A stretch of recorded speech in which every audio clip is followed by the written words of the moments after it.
People argue about the emperor of mankind the way they argue about a god.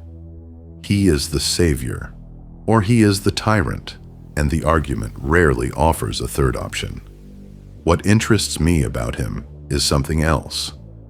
For 38,000 years, he drove humanity towards a single goal. He defeated a Citan in single combat, a being older than almost anything else in the universe. He robbed the Chaos Gods of a portion of their power and their knowledge.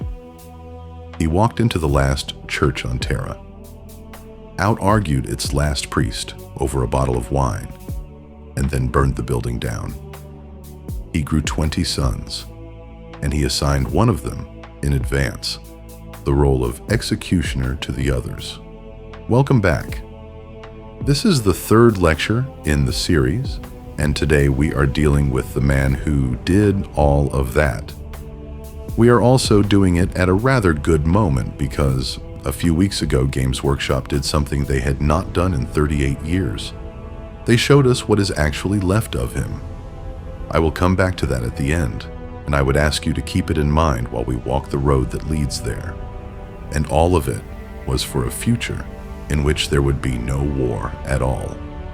A future in which a man need not fear the warp, and in which crossing between stars would not be paid for with 1,000 psychic lives every day. He lost that future in 9 years.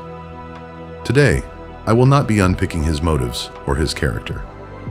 The lectures that follow in this series are for that. Today, we are laying the foundation. Who he actually is, where he came from, what he can do, and what he wanted.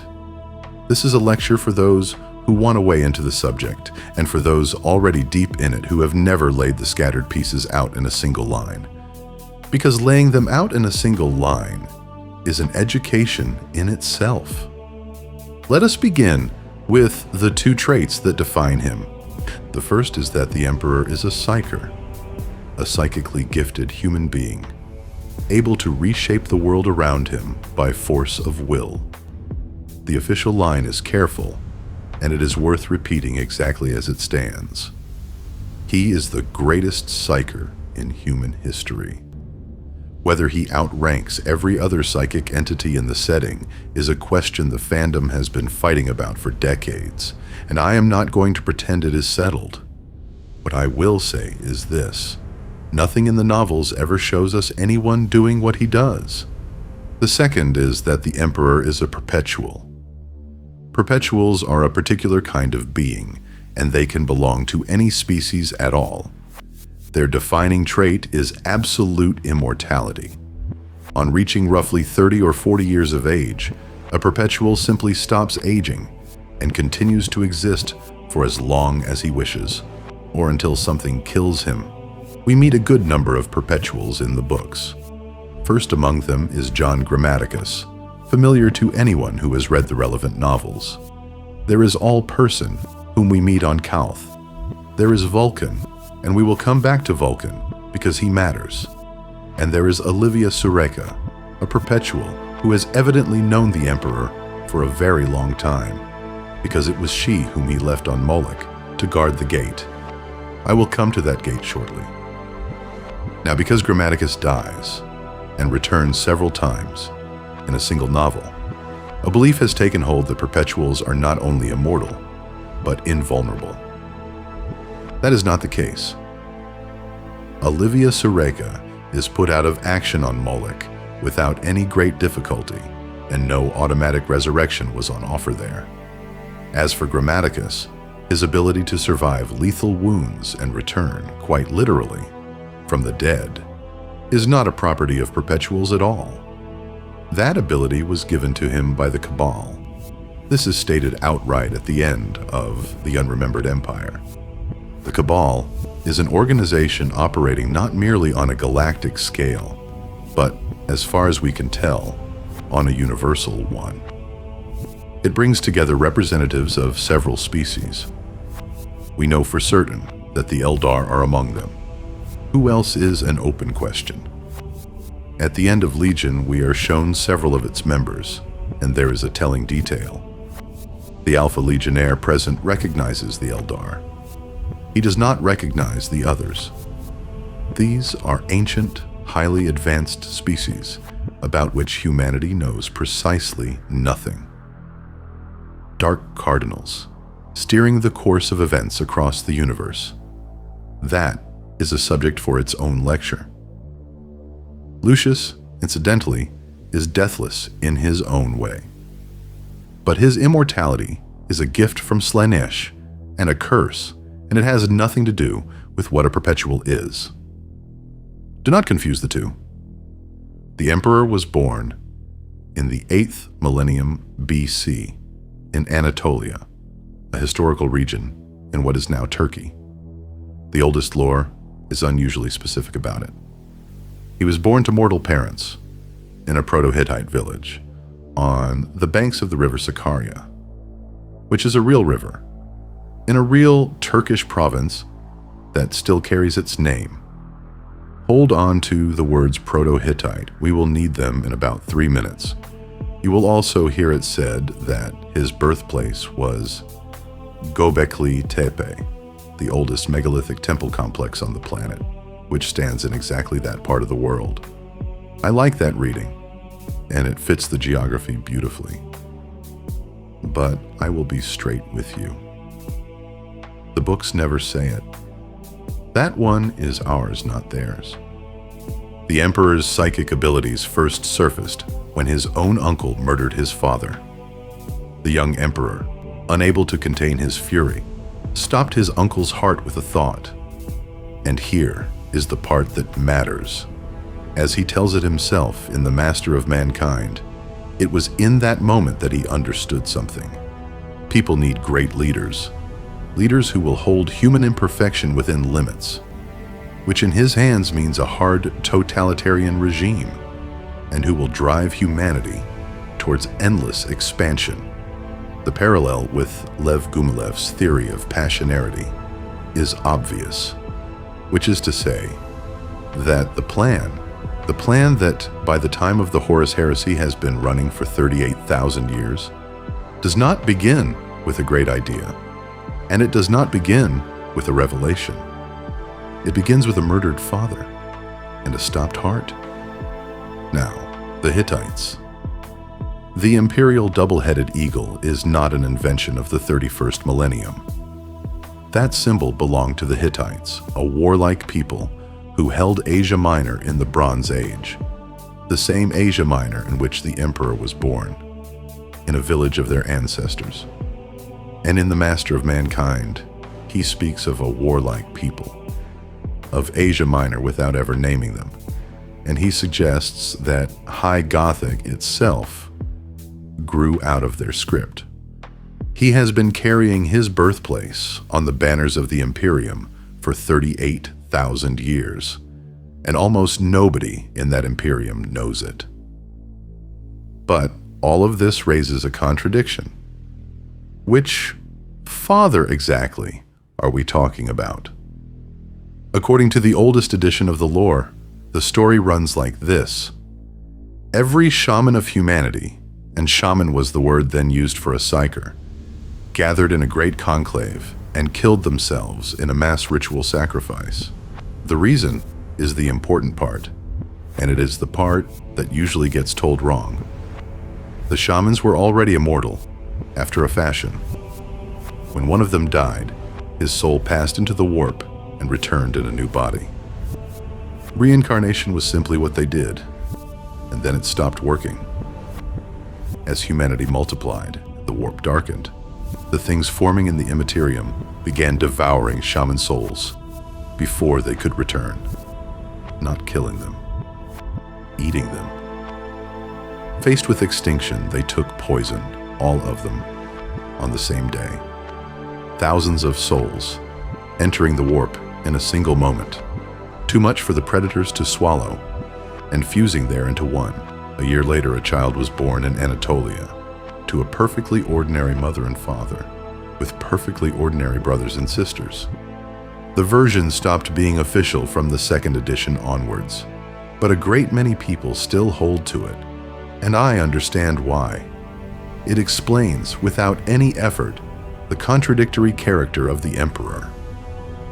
Under this version, several hundred shaman souls live inside him, and every one of them was and remains a complete personality.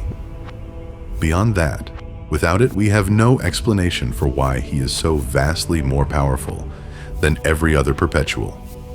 John Grammaticus does not command such power.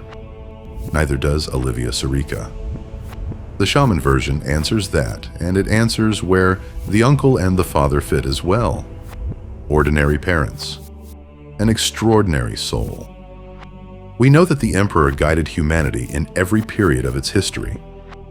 Among the figures he is said to have acted through are Hammurabi, Alexander the Great, Aristotle, Julius Caesar, St. George, and Napoleon Bonaparte.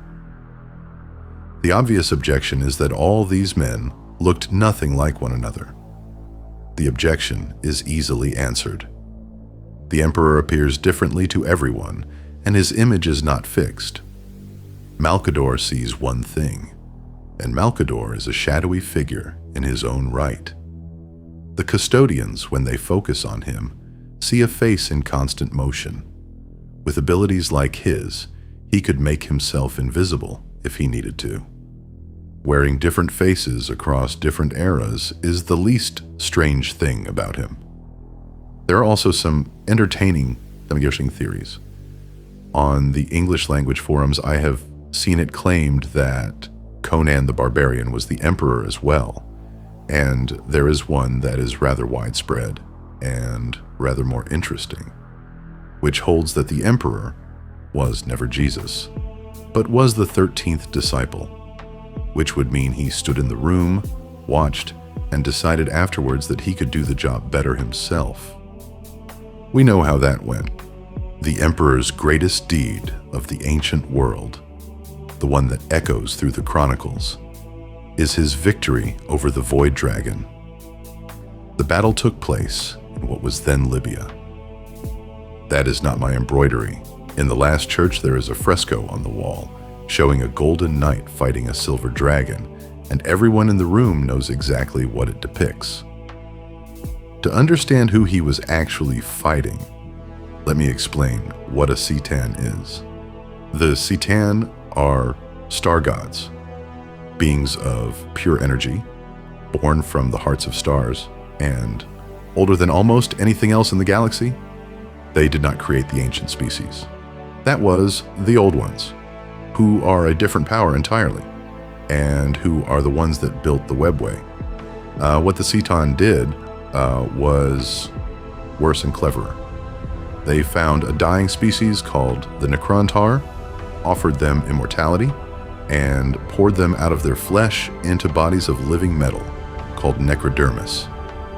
The Necrontyr walked into that promise willingly. They came out as the Necrons, immortal, deathless, and no longer able to feel anything at all. That is the family the Void Dragon belongs to. Today, every Citan exists only as a shard, shattered and bound by the Necrons who eventually turned on their gods. There is a view that the dragon the Emperor faced was already only a shard by that point. But even a shard of a Citan wields colossal power.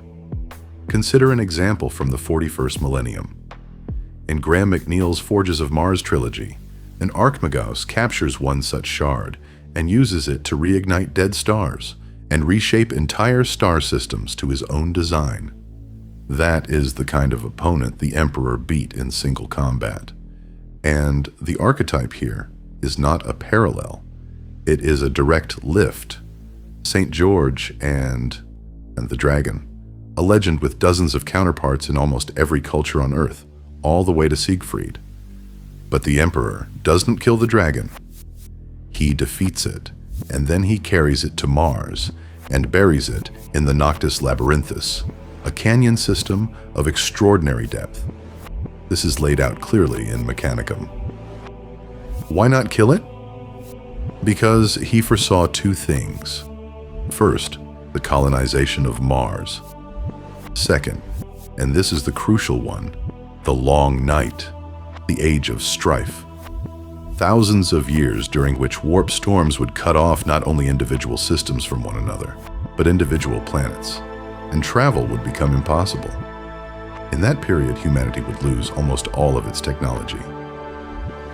The Emperor saw it coming, so he buried a creature carrying the most ancient knowledge in existence directly beneath the planet he knew the Mechanicum would settle, knowing they would find it there in the dark, and knowing that this would let some part of that technology survive for the Imperium that would need it later. He did not simply defeat a Citan. He filed it away for future use. The Emperor did not spend the whole of human history sitting on Earth.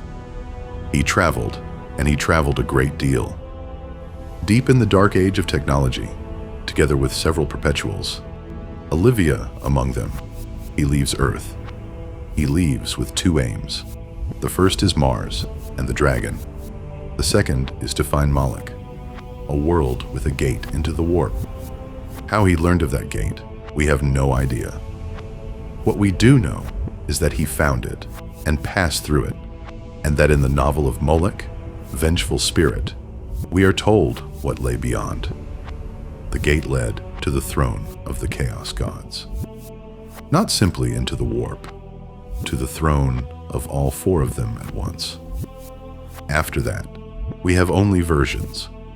Either the Emperor challenged the gods, or he struck a bargain with them, or, and this seems to me the likeliest reading, he did both. The one does not exclude the other. The outcome, at any rate, is known. He came back out carrying a portion of the Chaos Gods' power, and a portion of their knowledge.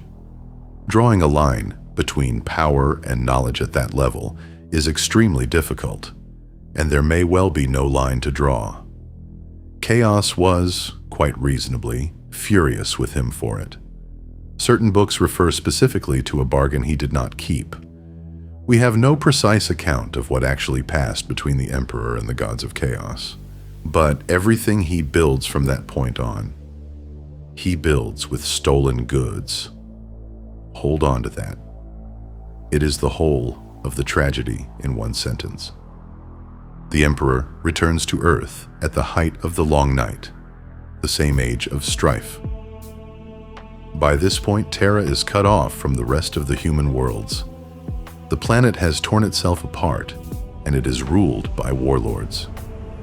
The Emperor sees the necessity of uniting it, and here, for the first time, he puts to use what he took on Molech. Using the knowledge stolen from the Chaos Gods, he conducts genetic experiments. He builds the Custodians, and he builds the Thunder Warriors, the crude and terrible prototype of what would one day be the Adeptus Astartes. From this moment, the period known as the Unification Wars begins. At the head of an army of Thunder Warriors, with the Custodians at his side, the Emperor destroys the warlords of post-apocalyptic Earth, one after another. The wars end in the 712th year of the 30th millennium, and Terra is one thing again for the first time in living memory. And somewhere under the deserts of Asia, in sunken ruins left over from the dark age of technology, he finds a machine. I want to be precise here, because this is one of the most commonly mangled facts in the setting. The Emperor did not build the Golden Throne. He found it. Some vanished civilization of the Dark Age built it and left it, and he dug it out of the ground and restored it for a purpose of his own. The single most important object in the history of the Imperium is salvage. Having united Terra, he comes to Mars. Or rather, as we now know, he returns to Mars. The Mechanicum did not know that. As far as they were concerned, he was arriving for the first time. He concludes an alliance with them, and it is out of that alliance that the Imperium of Man is born. There is a theory that, in the course of it, the Emperor named himself the Omnissiah, the machine god, the Mechanicum worship. There is another version which holds that the Omnissiah is in fact the Void Dragon, sealed in the Noctis Labyrinthus, on the grounds that it was the dragon that became the source of all Mechanicum knowledge and all Mechanicum power. What is telling is that the Mechanicum themselves have never agreed on the matter. Across all the books of the Heresy, some believe one thing and some the other. There is a joke in there somewhere. The Emperor allied himself with a priesthood by handing them a god, and to this day nobody is certain which god he handed them. After the union with Mars, the Emperor proclaims the Imperial Truth, a body of law whose defining feature is the prohibition of religion in every form. The reasoning is not hard to follow. He knew that through religion, through any act of faith, through any contact with the powers of the warp, the Chaos Gods could seep into human beings quite literally, which is exactly what happened in the end. And here is where I want to put Graham McNeil's short story, The Last Church, because it is the best hour anyone has ever written about this man. By the close of the Unification Wars, one church is left standing on Terra. One, the Church of the Lightning Stone, and its last priest, an old man named Uriah Olathair. And the Emperor does not send an army to level it. He walks up the hill himself, in a red robe, gives a false name, sits down with the old man, and argues with him for a night over a bottle of very good wine. He wins the argument, and he loses the reader completely, because Uriah is the better company, and both of them know it. Then the Emperor walks the priest out of his own church, has it set alight, and offers him his life. And the old man walks back into the fire, and on his way in, he tells the Emperor exactly what will happen. Take away their gods, and they will make a god out of you. That is the man. He was right. He was cruel. He was warned, and he did it anyway. After the Unification Wars are over, the Emperor exterminates every last Thunder Warrior. The official logic is simple. He no longer needed them. The Thunder Warriors were narrowly specialized soldiers, built for one particular war on one particular planet, and they were of no use for wars of conquest on a galactic scale. So the Emperor builds a modified version of them, the Adeptus Astartes, and begins the crusade with those. But there is a second half to this story, and it is considerably less convenient. It is told well, and in detail, in The Outcast Dead. The trouble with the Thunder Warriors was that they were dying anyway. Their metabolism had been pushed past every limit, and their bodies were destroying themselves. Cancer of the entire body, in effect, running very slowly. They healed, and they died anyway, slowly and inevitably.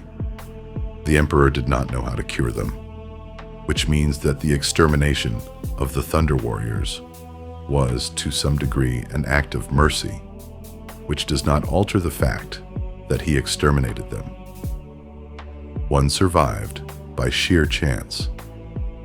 Auric Tyrannus, who by the time of the Heresy is hiding in the City of Petitioners, in the underlevels beneath the Imperial Palace, while the Emperor's new sons walk the halls above him.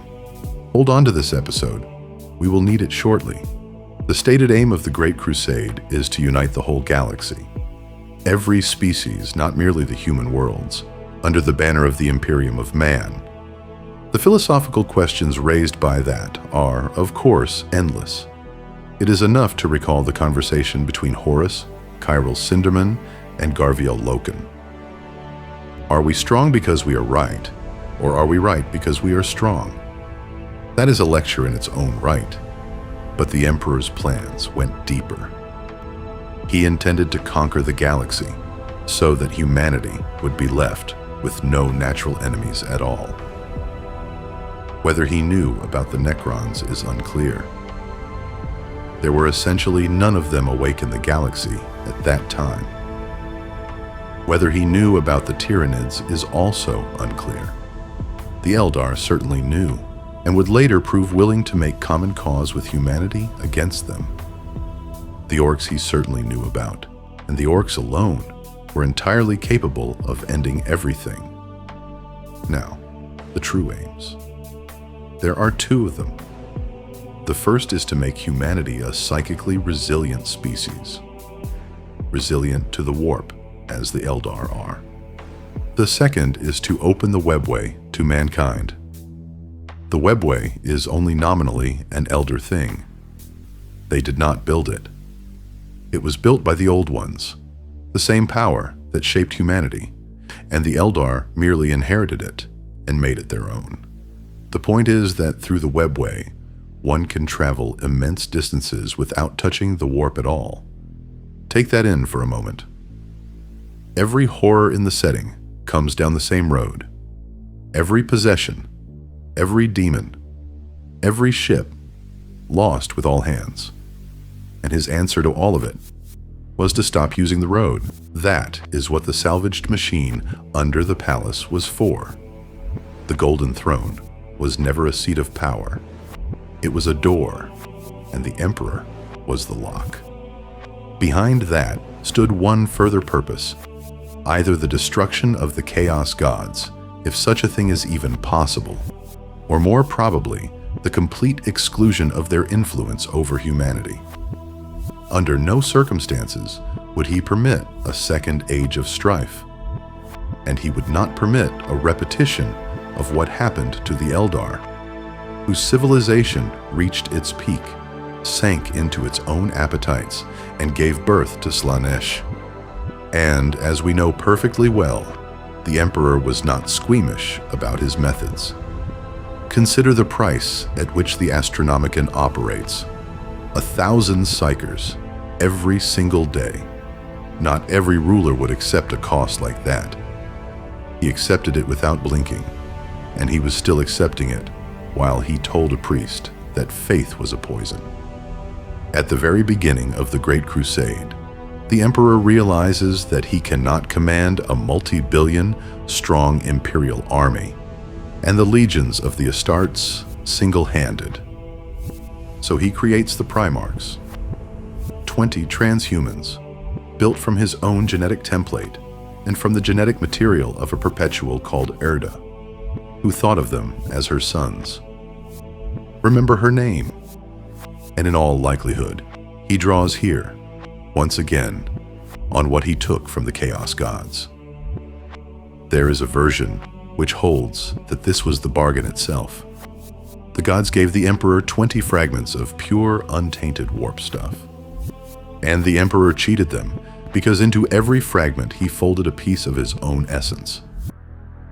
From which follows something that a great many people miss. The Primarchs were not simply grown in tanks.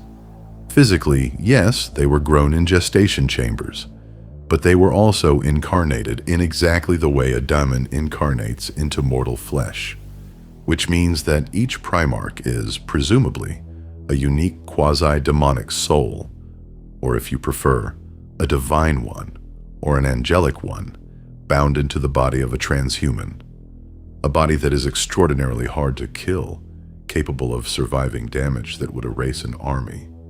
And each of them, under the Emperor's plan, was to occupy a precisely defined place in the Imperium. Lorgar was to be the herald of the Imperium and to root out superstition through enlightenment. Consider that one for a second. The most religious being the Emperor ever made was assigned by his father the job of killing religion. Magnus was to help turn humanity into a psychic species by taking his place on the Golden Throne. Remember that one too. Magnus was meant to be the lock. Horus was to be supreme commander of the Imperial army, and his task was the removal of all external threats. To Conrad, Kurz fell the role of executioner of those worlds that turned away from the Emperor. And to Russ fell the role of executioner of the other Primarchs. And here, we should stop and say something plainly. Whatever methods the Emperor used, His final aim was a noble one, and even an archetypal one. He was quite literally building a bright future, a world in which there is no war at all, and no danger from the warp, from which it follows, obviously, that he would have exterminated the Astartes exactly as he exterminated the Thunder Warriors the moment the need for them had passed. He built his sons a world that had no room in it for his sons. If we look at the Emperor as a demiurge, and many people who analyze this universe do, then his grand design is the alchemical great work, whose stated purpose is the good of every living soul. As the Strugatsky brothers put it, happiness for everybody, free, and let no one go away unsatisfied. We know what happens to plans like that. The incubators holding the unborn Primarchs inside the Imperial Palace were shielded by Geller field generators, the same devices that are fitted to a starship to keep the warp out. As we know from the first heretic, it is Argel Tal and his word-bearers, sent back through time from inside the Eye of Terror, who bring those generators down. And the Primarchs are torn out of their chambers by a warp vortex and scattered across the galaxy. Notice the recursion. Word-bearers thrown backwards through time cause the event that will one day turn the word-bearers. The consequence of the heresy became its cause. But there is a second account, and if you skip it, somebody in the comments will raise it within the hour. Erda, the Perpetual, whose genes went into the Primarchs, later says that she opened that vortex. Not Chaos. Her. She had seen what the Emperor intended to do with her children, and she took them away from him. Both accounts exist. Both are on the page. They cannot both be the whole truth, and neither of them is comfortable, because the first says Chaos broke the Emperor's plan, and the second says his oldest colleague looked at his plan and decided the galaxy was safer with it broken.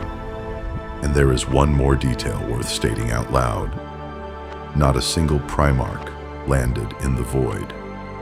Not one of them came down on a dead rock. All 20 landed on worlds inhabited by human beings. 20 out of 20. That points rather strongly to a plan behind the accident, and to a long game entirely in the manner of Tzeentch, the god of change, of knowledge, and of deceit. The Emperor created the Primarchs before he created the Astartes, because the genetic material he used to build the first legionaries was not his own. It was taken from Primarchs who had not yet been born. Did he know that he would find them all? Given his foresight, in theory, he must have. But he did not foresee the Horus heresy. On that, I have no doubt at all. If he had known what was coming, everything would have gone differently. He would simply not have allowed the galaxy to sink into grimdark.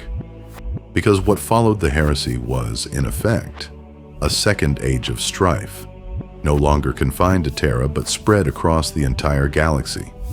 And it is still running. So the Great Crusade begins with Space Marines, but without Primarchs. Over the decades that follow, the Emperor finds every one of his sons, and the last of them to be found is Alpharius. And of the 18 remain. The 2nd and the 11th are gone. Understand what we actually have here. We know the 2 lost legions existed because there were 20 and there are 18. We know they fought because a record slipped into print by accident places them in the Rangdan Xenocides in the 860s of the 30th millennium. We know they were already gone before the burning of Prospero. And we know that whatever was done to them was done on Terra's authority, not by Chaos and not by Xenos. Their names were struck out of history by imperial decree. Beyond that, we have theories. One holds that one of them was executed by Russ, who did, after all, hold the office of Executioner of Primarchs. Another holds that the surviving Astartes of the two legions were not killed, but broken up and folded into other legions, chiefly the Ultramarines, which would neatly explain why the Ultramarines were so absurdly numerous. And here is what I find remarkable. Games Workshop has now had nearly 40 years, 60-odd Heresy novels, and an entire new edition of the game in which to tell us, and as of this summer they still have not. That is not an oversight. 2 blank plinths in a corridor of statues are doing more work than any answer would.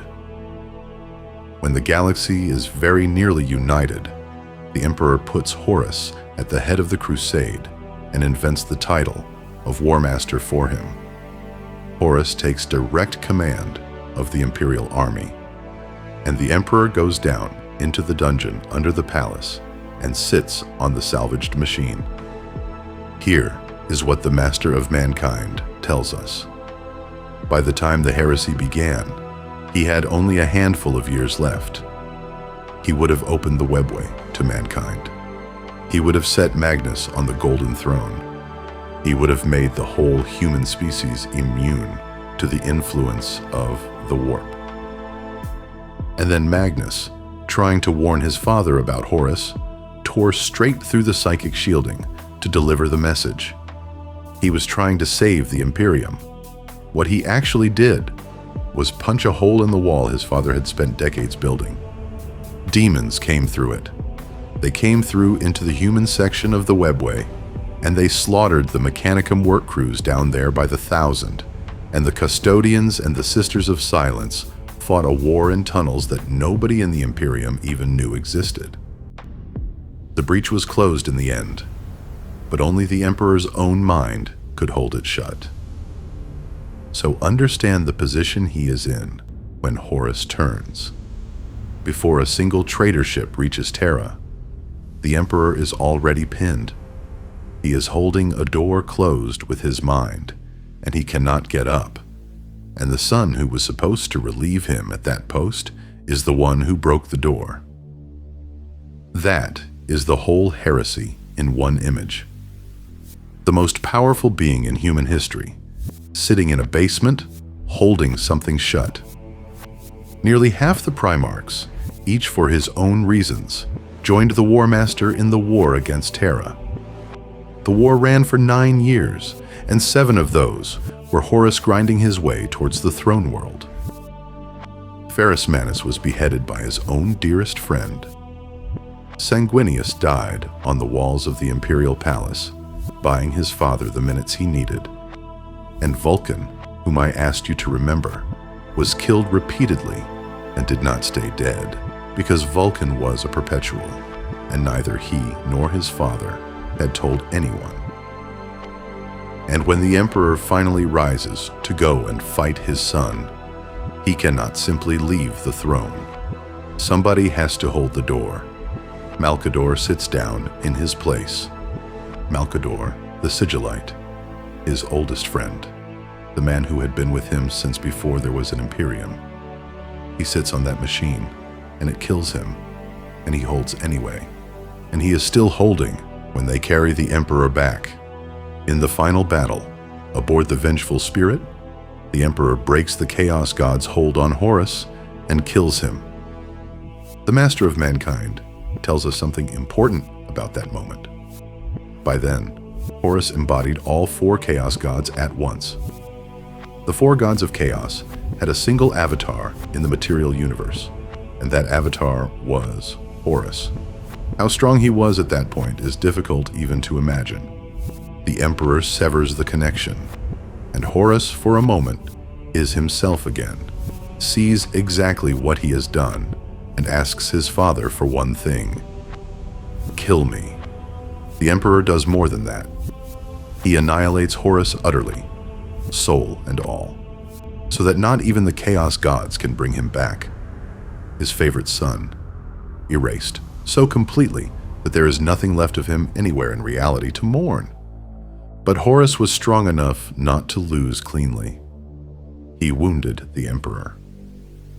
Mortally. And Dorn does not hesitate, and Dorn does not have to guess, because Dorn has just watched Malcador burn to death, holding that seat. He knows exactly what the throne does, and exactly what it costs. He gives the order. The Emperor goes back on the machine he dug out of the ground, and this time he does not get up. What happened after that? Nobody knows. 10,000 years. Hence the phrase, the corpse on the throne. The Emperor is Schrodinger's cat, neither living nor dead. Guilliman now rules the Imperium openly, as Lord Commander and Regent, and the Emperor is still sitting on the Golden Throne, and what has become of him nobody knows. Which brings me back to where we started. For 38 years, Games Workshop refused to show us. The one famous painting of the Emperor enthroned dates from 1987, and the artist who made it said afterwards that the golden figure in it is not the Emperor at all. It is propaganda. The real thing was somewhere else in the frame, rotting, and you were not supposed to look at it. Then, a few weeks ago, in the cinematic that opened the new edition of the game, they looked at it. And what they showed is not one thing. He flickers, a radiant figure, then a body being drained, then a skeleton in a machine.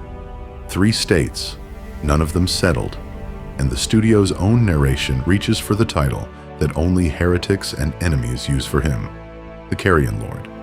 Think about what that means. For nearly 4 decades, the ambiguity was the point. Is he a god? Is he a corpse? Is he a man? Is anyone home? And now the people who own the answer have shown us a man who is all 3 at once and none of them, and they still have not told us which. That is not a retcon. That is the same joke, told louder. So that is the whole of it. From a stopped heart in Anatolia to a machine he pulled out of a desert and never got off. We call him a tyrant for the Thunder Warriors and for the Church on the Hill, but a man who exterminates his own army out of mercy and then quietly plans to exterminate the next one has stopped thinking in those terms altogether. He decided very early that the price would be whatever the price turned out to be, and then he simply went on paying it. He paid with the Thunder Warriors. He paid with Malcador. He paid with Horus. And for 10,000 years since, 1,000 Psykers a day have been paying the installments for him. And I am left with one question which I will leave open until the next lecture. He foresaw the long night thousands of years in advance. He foresaw the colonization of Mars. He buried a Cetan in a canyon on the expectation that somebody would dig it up millennia later. He saw so far ahead that he assigned one son, in advance, the role of executioner to the others. And he did not see Horus. I do not believe that he failed to see it. I think he saw it and decided he could handle it. In the lectures that follow in this series, that is exactly what we will be dealing with.